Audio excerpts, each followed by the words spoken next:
clan emblem. And while having a custom name tag and motto and emblem provide pretty much a good amount of individuality, we wanted to take it a step further and let clans unlock additional background images to use for their clans on Elite. The lifeblood of any clan is its members, so it's only natural that Elite allows clan leaders the tools to manage their clan roster.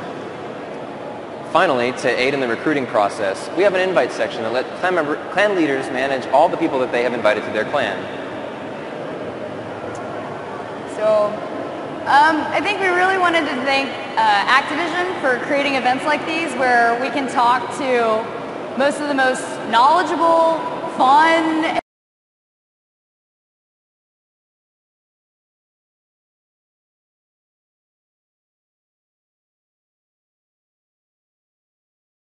and passionate Call of Duty fans of the Elite has been inspired by you guys, and it makes sense to maintain that tradition.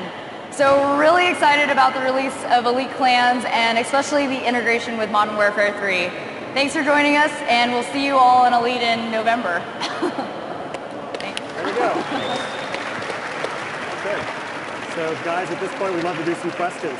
So I have a couple. Questions already. So you have, you've been working obviously with Treyarch and with Infinity Ward and your beachhead. So how has that worked to make a smooth process for all the features that everybody wants to get into Elite? I mean, let me open up by saying, we couldn't have done any of this stuff without, all the contribution from all the developers that work on Call of Duty, Treyarch and Raven and Infinity Ward and Sledgehammer Games. With clans specifically, it was one of those Elite features where the developers, us and them got to feed off each other's passion.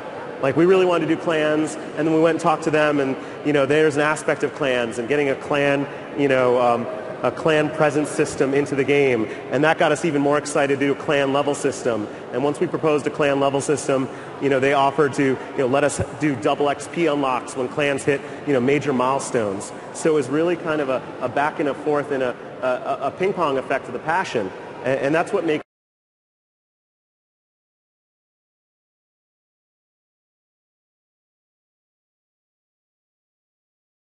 the really cool features on Elite. Make sure we're in there. I mean, you guys might want to add something else, but I'd say what people keep asking us for in groups, is almost killer, because we can't wait to show people clans. People are like, can I make a group just for my friends? Can I close it off? And really clans was meant to answer that feedback from the community. Did you guys add anything else? No, everybody's been wanting clans. It's just something that we have to do. and I will say we knew we couldn't do it unless it was in the game. It's really awesome that we've been able to beta on Black Ops and tie into that Call of Duty back end, but I think Elite's going to really open up when it's in the game itself. Yeah, and going on top of that too, if you think about it, as the studio works with Elite, that we're going to look and see what the audience wants. So we've just done the beta now, so there's a lot of things that, when you look at typical development, whatever's on the disc is what's in the game, and that's all you get. So with Elite, we have the ability to really update that site. So as we start to get feedback from the community, hey, have you thought about this? Or, if you could kind of tweak this a little bit. Those are things that we can do fairly quickly, being in this platform. All right, let's turn it over to you guys. Any questions for the team on the clans? We pretty much covered a lot. That was a lot of information to digest. Well, we got one at least. Yeah.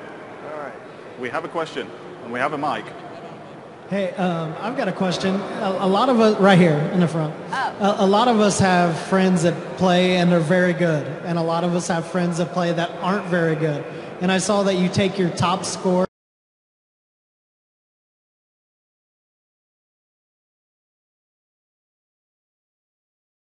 but is there any real better, to have a better roster? I mean, does it make a big deal? And then secondly, is there a Windows Phone app?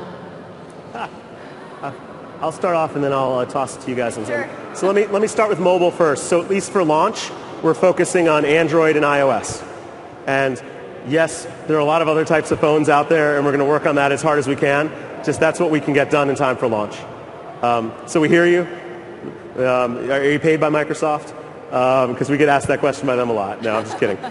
So in terms of your clan roster, one of the reasons why for clan operations we wanted to limit it to the top 6 that count is because we don't want anyone kicking people off their clan because they suck.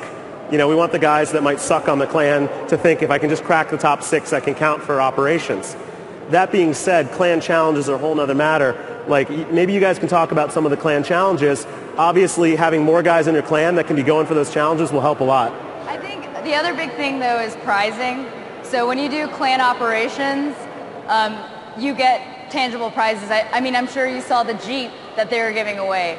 So what they're going to do, or what we're planning to do, is the top 6 are going to get these really cool prizes, but the rest of your clan, even if they went on vacation, they get a prize if your clan wins. So you'll still want those all-stars like Jay to be on your team, but you still kind of want everybody to play just in case if maybe Jay got sick one day, and then you can be that guy that like pulls them in.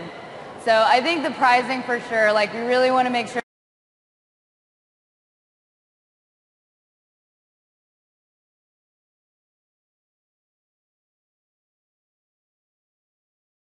that these top 6 guys are pretty good. So you're a mixed clan, whether you're all prestige 15s or what have you, we want people to feel comfortable using it. So. And I'm sure like a 100-person clan is going to be higher up on the maybe global kills leaderboard than a 6-person clan, maybe. But that 6-person clan might be higher up on like KD ratio or something like that. So, there are going to be places where big clans have an advantage and small clans have an advantage. But for competition and for prizing, we wanted to make sure that, clans were leveled out against each other as much as possible. And we kind of can't talk about it too much, but we're definitely trying to figure out a way to make intra-clan competition happen too.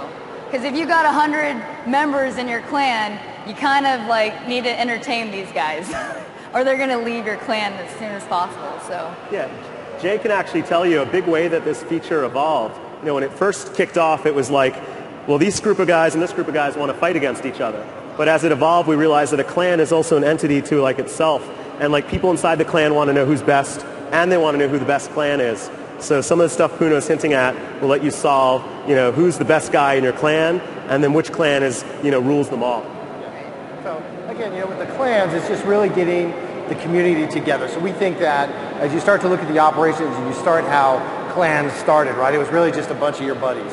And so as they've been pointing out, not only can you compete against other clans, but being able to find out who has bragging rights, right? So now I'm the best in the clan, or maybe I get a chance to play. So again, having that intra-competition among the clans, we've all been in clans where we're with our friends, and we all just want to talk about how much better we are than the next guy. So there's a lot of different features that we're going to have in the clan.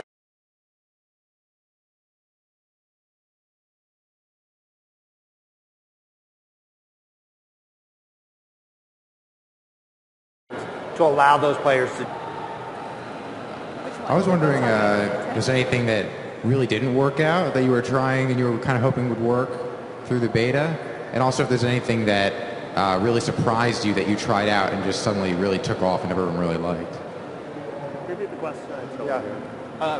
Through the beta, was there anything that particularly surprised you about what was coming up? God, I mean, we probably all have different answers to that question. I'd say, we knew the moment we started giving away real prizes that, people would try and cheat, right? Because there's real stuff on the line. But, the extent of different types of collusion and the extent of ways that people wanted to game the system, people are creative about that kind of thing. It was honestly a great lesson for us because we want to build fair competition. And it affected a lot of different ways. Like, some of it is about building tools to catch people cheating. Other parts are about building like an online team that's like 24/7 and is monitoring games and trying to understand what's going on. And even some parts of it affected the design of competition. Like, we're going with shorter competition in the future because if it's only an hour or too long, then you don't have to stay up for, a whole weekend and pass the controller to your friend every 6 hours so you can take a nap and try and win that competition. So I think for me, just kind of the extent of human innovation to win a Jeep was pretty surprising. Can you guys think of anything else?